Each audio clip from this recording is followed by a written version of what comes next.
Batman Superman number 5. So this is Joshua Williamson writing with David Marquez on the art, and or the art's back up a little tick again because Marquez is fantastic. Marquez is pretty great, yeah. The art's gorgeous, which is good because I think this issue suffers a little bit from mostly just being one big group fight.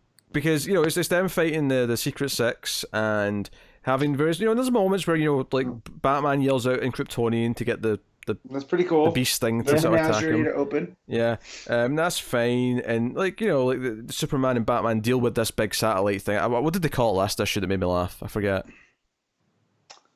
I don't know. I don't know.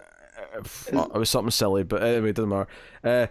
And Superman sees like the dead Justice League from the Batman Who Laughs Earth, including like himself with his family, and I actually think that's one of the best moments of the book. Is that part of Superman just on his knees breaking down, seeing that, even though it's not his family, his family are fine. Just seeing it, it's really good. Do you know what I really like in here actually? The page after that, there's a shot of Shazam and Supergirl. Or whatever we're silhouettes with the symbols lit up. But what I like about it is actually the texture on the black. It's not just solid black. It's got like a kind of like, it's almost as if it's a starry effect. Do I'd almost describe it as? I'd almost describe it as like a printing that's kind of worn out a little bit intentionally. Yeah, that's a good way.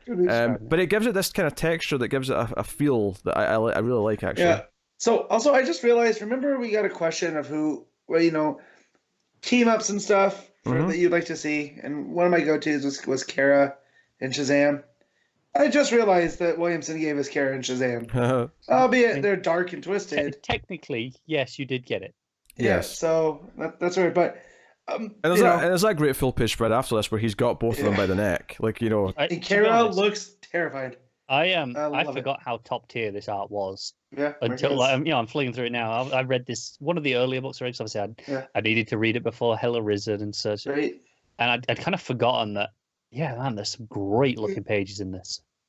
And so basically the Batman Who Laughs has he sent in his marching orders from his jail in the Hall of Justice, but he through the commissioner.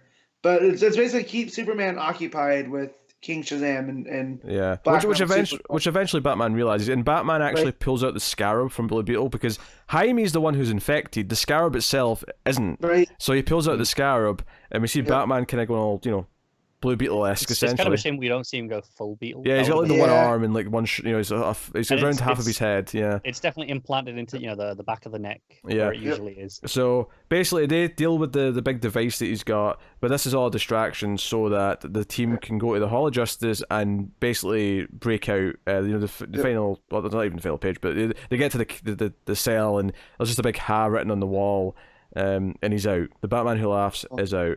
I kind of like this in theory. So do I.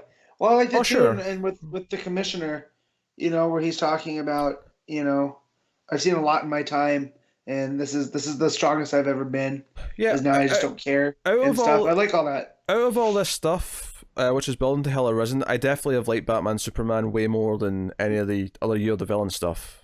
I think I've been enjoying stuff like Hawkman more personally, but I like them both. That's not to say it's been bad by any means. Yeah, we see Batman and Superman like basically kind of telling all the various like families. We see Superman's just with Crypto, telling Crypto about Kara. And we see the Titans getting told about Donna Troy and so on, and they're on their way. And the final page is them going to tell Wonder Woman, and Wonder Woman's going to be pissed. The one that I really like in these panels that we're talking about is Superman going to the Shazam family and just seeing the burning Shazam logo in the city. Yeah, yep, that's pretty good. Yeah, pretty good. So no, I mean, I think it's a solid issue of the book. I think it just suffers a little bit from cause after I read it, because I read a few because there's a lot of books this week. I started reading, making a point of reading on Wednesday, and I had to skim a few of them again. And this was the one that I was struggling. I was like trying to remember what happened in it, and I couldn't remember until I skimmed it. And I think it's because it is mostly just one big fight.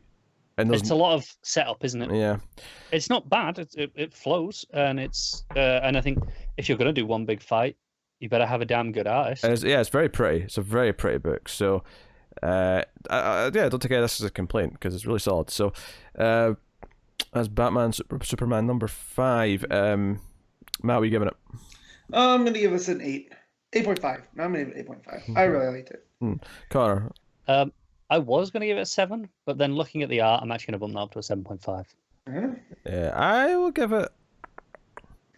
I'll still give it a straight 8. I think. I'll give it a straight 8. I think it, like, when I actually read it again, it actually is pretty good. It's just, it's for maybe it's just a case of having too many books or whatever. But that's it could be expectations as well. You expect so much, it's just a fight scene. But on that second, when you're kind of rereading it essentially, and you know what it is, maybe you get more enjoyment out of it.